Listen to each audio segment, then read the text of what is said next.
Let's look at some additional tools that you can use in Excel to format your chart. I'm going to start by clicking on the chart, and I'll click the Chart Elements button here, and let's mouse over Data Labels.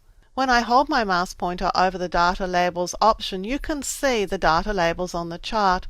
They're the actual values being plotted on each column of the chart. There are different placements that we can use for these data labels, but you can see that if you have a lot of data in the chart, data labels can get quite messy, so they may not be appropriate for your particular type of chart. For our chart, we could probably add data labels, but we may want to make the chart columns a little bit wider later on to account for them. Or we may want to select and then format the data labels later on in a smaller font so that they are less intrusive.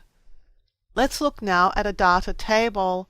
A data table is a table of data that appears below the chart, showing the data that is plotted in the chart. This is very useful if you plan to copy your chart to a Word document, for example, or to a PowerPoint slideshow. In this situation, the chart would take its data with it, so that not only can viewers view the chart, but they can also understand the data that it shows. Data tables can have legend keys or not. You can turn the legend keys off or turn them on. If you have a data table with legend keys, there's no real need for the chart itself to have a legend as well, so you could disable the legend feature.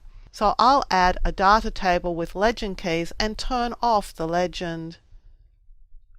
For our chart, error bars are not appropriate, so we wouldn't choose this, but we may want to look at grid lines. If we have grid lines enabled, we can then select the type of grid lines that we want to show. We can show primary and major horizontal and vertical, and minor horizontal and vertical. Any of these options, and all of them in fact, can be selected. These options are not mutually exclusive. You can select as many checkboxes as you want. However, for an option like the legend, these features are mutually exclusive, so selecting a legend on the right automatically disables the other legend placements.